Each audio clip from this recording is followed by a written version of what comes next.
the US. It's a enterprise team chat client where you can have groups, channel. Group is a private group chat. Channel is a public within your team group chat, and you can message people directly. But you can see here, you can react to people's posts with emoji, and then vote up those reactions. But it's very delightful.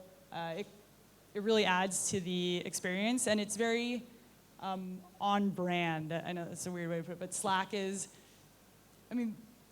group team chat isn't like a new idea, but Slack is doing it differently, and this is one of the kind of examples of why their product has taken off so much, why people care, and why people have actively switched from other team chat clients. This is City Mapper. I don't know if you guys have this here. It's a it has a huge personality, I guess I put it. It's a mapping application, directions. It has up-to-the-minute data about public transportation. So getting from point A to point B. And they see here, BART is closed. Oh no. This is bad news. But they've kind of made it a little more palpable with this crazy emoji. So that's just a different example of how apps are using stickers and emoji to allow users to express themselves, or soften news or something like that. All right, so driving forces. Picture is worth 1,000 words, and it takes less time to tap on a sticker to send than to tap out an entire saga of emotions. Typing is hard, / users are lazy. It's like a theme here. People want to stand out. Messaging is so easy. It's so easy to get in touch with so many people at any given time, and people are having all of these asynchronous conversations. But people want to feel clever or seem interesting to their friends, and sending stickers or emoji instead of sending words is a really easy way to do that, to appear quirky. So stickers save users time. Instead of tapping out something about how you're feeling, you can just send a sticker. It allows people to appear quirky and expressive in their communication. So to recap, we got cards, high quality photography, curation, stickers, and emoji. These are the 4 trends I talked about. Driving forces, device fragmentation, people are lazy, easy to collect a lot of data, tech is kind of losing its human touch, and people want to stand out. So the general theme of my suggestions is save your users time and make it really easy for your users to look cool in front of their friends. That's kind of what all these things do. So this is somewhat of after seeing all these really nice mobile UI photos. This is going to be a little boring, but this is a prediction I have for 2016 about saving data, battery, and storage. So Snapchat has already started to do this. They just released a feature called Travel Mode, where it reduces its data usage. So it doesn't load content until you're on Wi-Fi, or until you've opened the app and tap it. It doesn't preload the videos or photos. So it doesn't eat up as much of your data plan. This is Moves. It's a GPS tracking / fitness tracking app. And it very easily allows you to stop tracking if you want to save battery. This is Pocket again. Download only on Wi-Fi, so it doesn't use up your data. I think we're just going to be seeing more of this because people really care about their battery life, their storage, and I think that apps are finally starting to recognize this and giving users options rather than just eating up all data all the time. So this is even iOS photos. There's an option to optimize the storage, optimize for storage. So keep the photos in the cloud rather than keeping them on the device. People depend on connectivity. People are always on the go. Limited data plans. And however, batteries are getting better. So that might be a reason why I could be wrong about this prediction. But I think that more apps will become more sensitive to these things. So thank you. That's all. Keep in touch. This is my email. Feel free to reach out. And I can post the apps that I screenshotted here so you can see more pretty pictures again. But yeah, definitely check out, just search mobile UI on Pinterest if you want more inspiration, or Google search, as always. Yeah, does anyone have questions?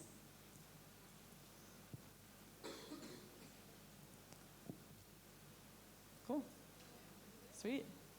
All right, awesome. Oh, yeah. Oh, hi.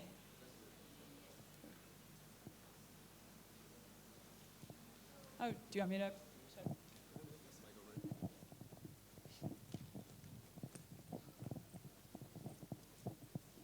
Hello. Hi. I didn't get to introduce you earlier. My name is Roxana. You can call me Roxy. So if, let's say, I can email you in this email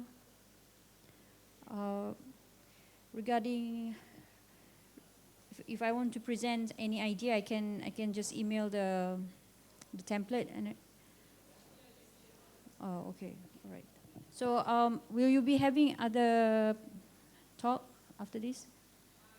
Yes, I do a workshop on wireframing user flows at 3:15. Today. Oh, okay.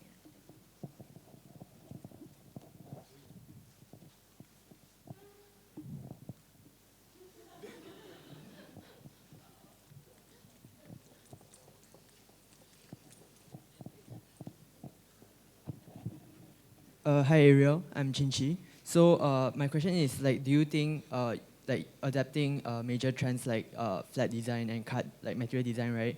Will it make your app just like any other app? So you would lose the distinct feature of the unique unique template or the layout of your app.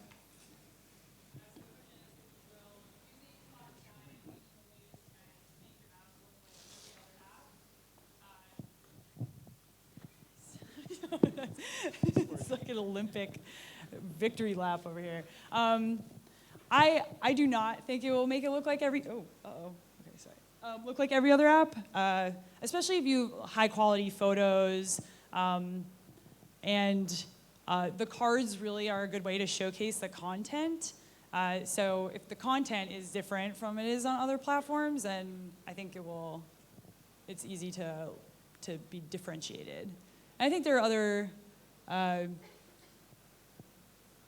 ways to differentiate as well. Like you can use flat design. You can still use a bold color to highlight call to action and things like that, and your own typeface, as long as it's easy to read. I think there are definitely ways to set yourself apart, even if with using the current trends.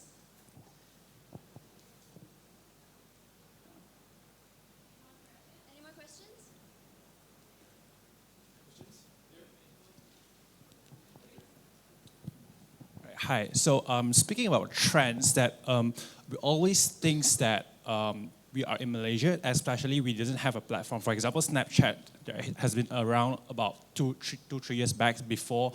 It's very hot in the US before it's Malaysia. So in your opinion, should we follow trends or should we start trends ourselves, especially in the market of Southeast Asia?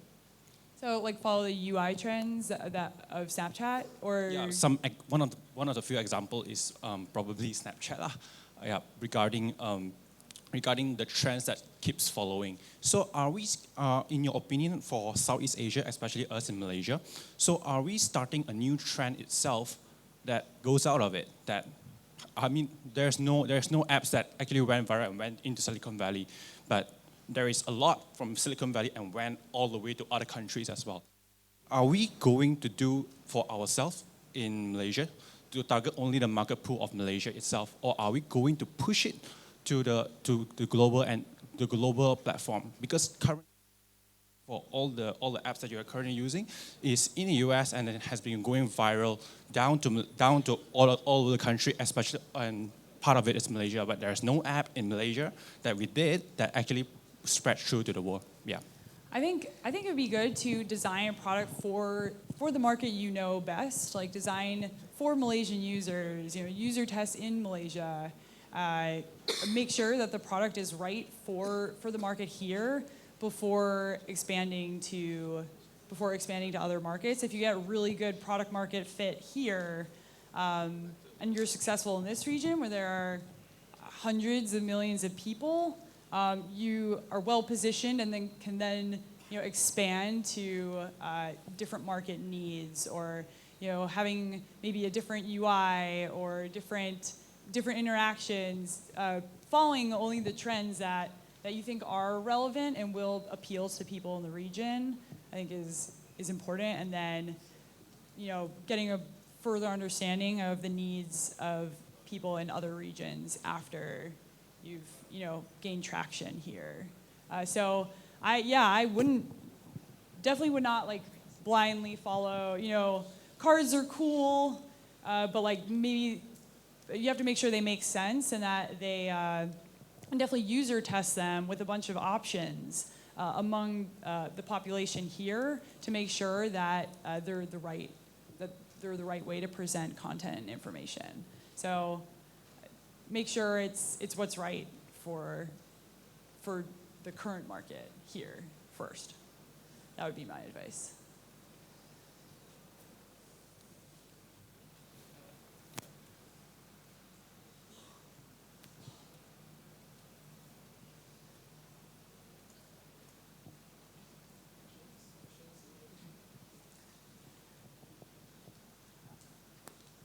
Should we let them eat?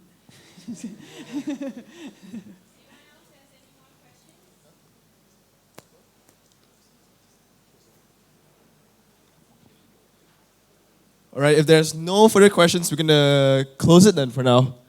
Thank you, Arielle. For sure. Thank you.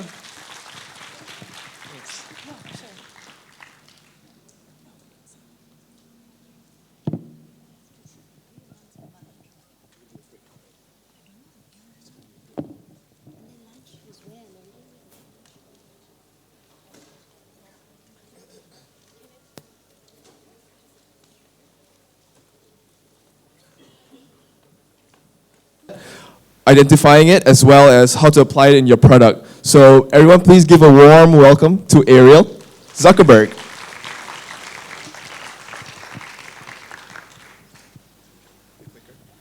Oh, awesome. Hello. Is everyone hungry? Okay, sorry. All right, well, which one? Okay, is this? Sorry. Yep. Okay. Awesome. So this is forward, down is forward. Okay, this is my first time in Malaysia. I'm pumped to be here.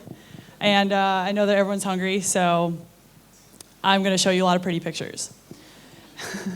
So we're here to talk about designing products with the latest mobile trends.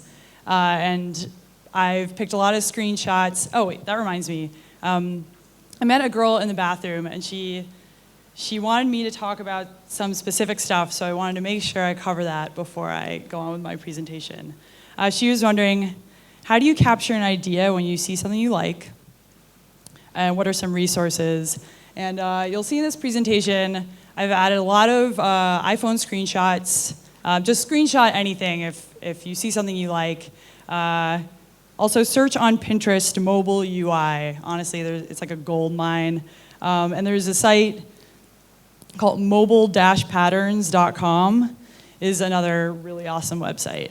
So just screenshot, pin, Pinterest, and that will give you a ton of inspiration. Okay, so let's, cool. So I'm Arielle Zuckerberg.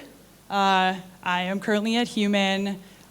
Before that, I was at Google working on social ads, and before that, I was at a company called Wildfire that did social media marketing software. So I've done enterprise, I've done consumer mobile, and I worked at 20-person company, 200-person company, 20,000 plus person companies. So pretty broad spectrum. I'm also an angel investor. These are tiny. I'm sorry about that. I'm an angel investor. I like beer. That's what that thing is. I like listening to music, skiing, and biking. None of those things look like any things I'm saying. So what we're going to go over, what are the latest trends, what are the forces driving those trends, and how can you use them in your products? The first one I'm going to talk about is cards. As part of Google's material design, they were kind of the pioneer of cards, of mobile cards. Cards have been around forever. I mean, baseball cards, business cards, and this is really taking the same concept and putting it in mobile UI, organizing information into containers that group bits of related content. So here, this is Facebook feed on iOS, and content is grouped by your friend's activity. So this is, my friend Steven ran a bunch and posted about it. And cards are a great way because to showcase different types of content in the same way so that they are prioritized equally and easily stacked in a feed. That's one example, is friends activity as a way of grouping. This is Google Now. Their cards are awesome. I love them. This is information pulled from my email, like my flight confirmation. And on the day of my flight, it shows me something I would have probably searched in Google search. I probably would have typed my flight number to see what the status was. But I don't have to do that. They show it to me right here in a card. And it's contextually relevant to the day of my flight, and it pulls in information from other places. And this is also, I was in San Francisco at the time I took this screenshot, but it shows me the current weather and a couple of days. And also, nearby events, if I want to discover events to go to or cool places nearby, based on my current location, time of day. This is Yahoo Weather. I love this app. I wish I could show you the amazing animation of the sun setting and the windmills turning, but alas, this is not that. But this is still cool. So they group content by, the sunrise, sunset is its own card, the wind is its own card, just little tidbits of information organized in a stackable card UI. This is Twitter, and this, if you see this BBC radio card, actually, okay, yeah. Oh man, that's not that much, whatever.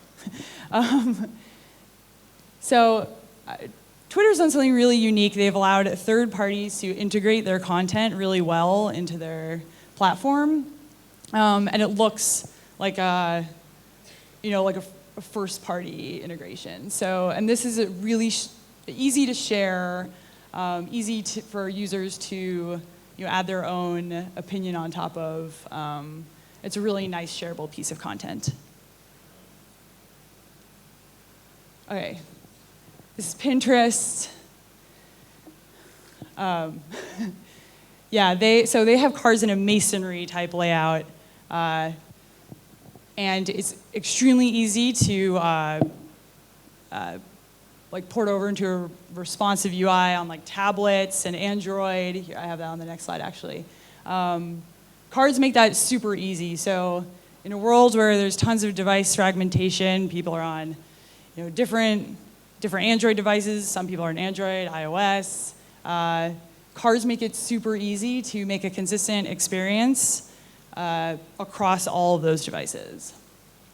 And the way Pinterest does it also, the card is like a summary of the information, and when you tap on it, it expands into more detail. This is a great way to get consumers to consume more content because they get bite size, they get a snack on all of these different cards, which this information would take them forever if it were on a news site. But they get to consume more. They're so cute and shareable. You just tap and hold, and you can send it to a friend, and that increases engagement, and then their friend is coming back to the app, and it's really good at driving engagement. And I'm a packaging design nerd, so this is one of my boards. So what are the driving forces? Why are cards so popular? So like I mentioned before, device fragmentation. People have different screen sizes, and cards are a great way to just rearrange the content without compromising the quality or the content that's there. People with short attention spans, so like I said, with Pinterest, it's great for consuming tons of content. You get the summary of lots of different things rather than, reading every single article or seeing every photo album. You get a nice preview, and you consume more. And there's tons of competition for the user's short attention span. So giving people an easy way to share the content with their friends gives you a competitive advantage because you're getting more people's attention. So cards are a great solution to the challenges that arise from these driving forces because they're responsive, very skimmable, and highly shareable. So my suggestion for you is if you have groups of related content, you group them together in cards based on users' personal interests, their current location and time, their friends' activities on your platform, and if your ad-supported target, demographic targeting, users' age group, city, stuff like that. Okay. High quality photography, more pretty pictures before lunch. Hopefully this will help. This is Yahoo Weather again. So what they're doing, they're a full bleed photo, very simple UI. You just scroll down and you see the cards that I showed you before.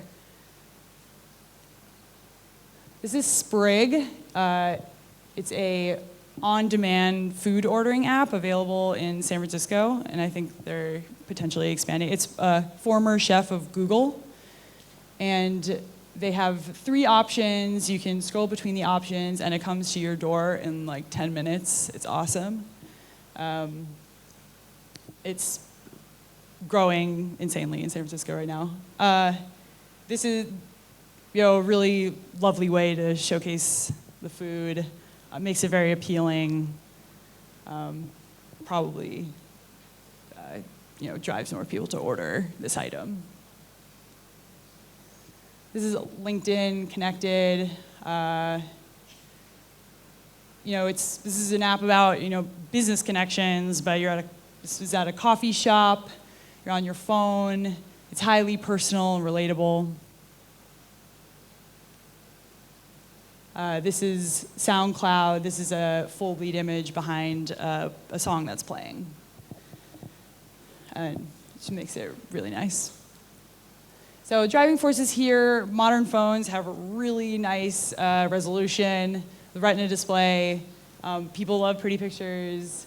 And, but also, so with the increasing focus on a simple, intuitive design, and in conjunction with more complex technology, technology is starting to feel less human. It's kind of losing its human touch, And adding photography is a great way to add back that human touch, make the content relatable, make it a more personal experience. So photos are beautiful, relatable, inspiring, and they help users feel a deeper, more personal connection in this world of, increasingly complex technology.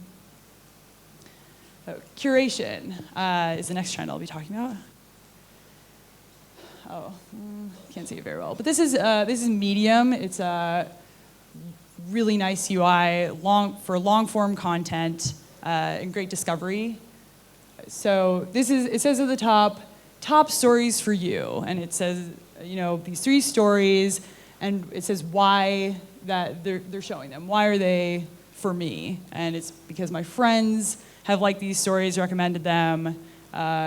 Maybe they're trending on Medium in general, or my previous reading history, they realize that these stories are similar. Maybe they have similar tags.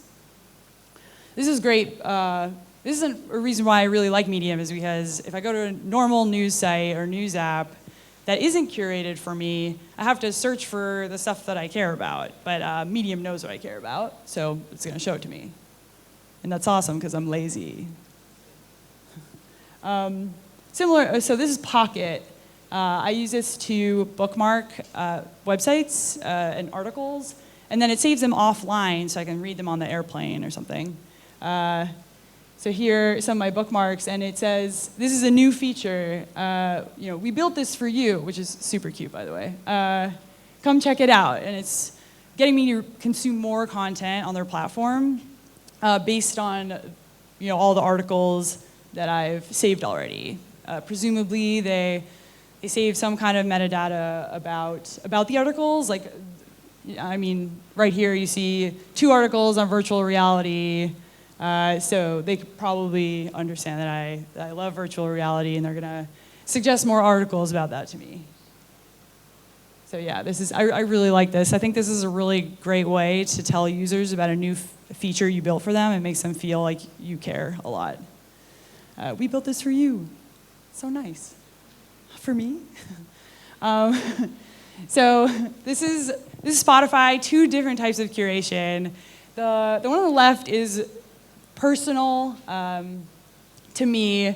This Discover Weekly playlist, they change it every week, and it's awesome based on what I've listened to in the past.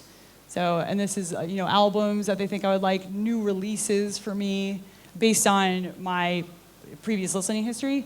But Spotify also understands that just because I like hipster stuff doesn't mean that I always like that kind of music, because maybe on a Friday I just want to listen to Miley Cyrus or something, and they understand that. They know that, hey, it's Friday, maybe you want to listen to more party stuff than you usually do. So based on what day of the week it is, what day of the week, time of day, they'll show me stuff that's more relevant based on that. This is Everlane. This is a direct-to-consumer clothing company based in San Francisco.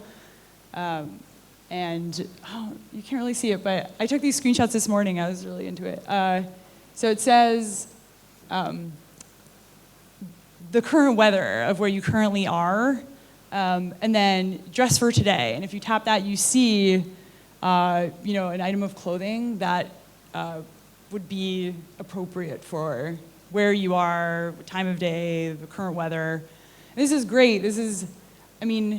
If I open a clothing app and I'm here and I see wool sweaters, I'm not going to be into it. So this is a way to get consumers to purchase more if they see things that meet the demands of their current environment. This is Airbnb, this is popular destinations. Won't talk too much about that, but it looks nice. This is Instagram. There are 3 types of curation here. This is a pretty recent feature, this new Discover tab they just released. They have a storytelling collection at the top, Feeding Our World, Sustainable Farms. So if you want to see photos of sustainable farms, that doesn't really have to do with my viewing history, but it's interesting and it's nice and it makes me feel like I'm a part of a bigger community. Then we have trending tags, like what's the community talking about? Also makes me feel like I'm part of something big. And then like based on what my friends are liking and the people I follow here. So 3 types of curation. Snapchat stories. I really like this. It's like I get like a really bird's eye, not really bird's eye, it's like I get a great view of something I've never experienced or don't understand. Like there was a Nairobi Snapchat story, and I like got a really good understanding of what it was like to be someone like me living in Nairobi and like what music they listen to and how they hang out with their friends. So I love Snapchat stories, those live ones. So this one's Slovakia. Like I've never been to Slovakia, I don't know. But it seems cool based on the Snapchat story that I watched.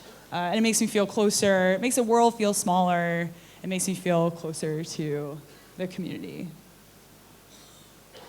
So what are the driving forces of curation? It's easy to collect tons of usage data, like what I've viewed in the past, things I've liked and shared. Also input from device sensors, like my current location, time of day, and users are or want to be lazy. Like if can go to a new site that isn't curated versus one that is and already has what I'm looking for right in front of me, I'm going to go there. So curation enhances the user experience, it drives engagement by surfacing contextually relevant content. It matches current tastes and mood. So what you can do is collect data about your users that will help you surface more relevant content to them and understand how their desires and behaviors change throughout the day or based on their location. For example, the mindset of a user on a Friday night is very different from the mindset on a Monday morning, and how they use their product could potentially be different. So you might want to surface content in a different way depending on time of day or day of week. And the type of data you might want to collect is content viewed, content shared, content liked, then the metadata associated with that content. So what is this content about? Is this about virtual reality? Is this on a blog, or is this on a news site? When was this article posted? Or like if it's a photo, where that photo was taken. Then contextual data associated with the user's action, like where was the user when they liked that thing, or what time of day it was. So you can kind of predict when people are gonna share certain types of content, and if you wanna drive shares, which you do,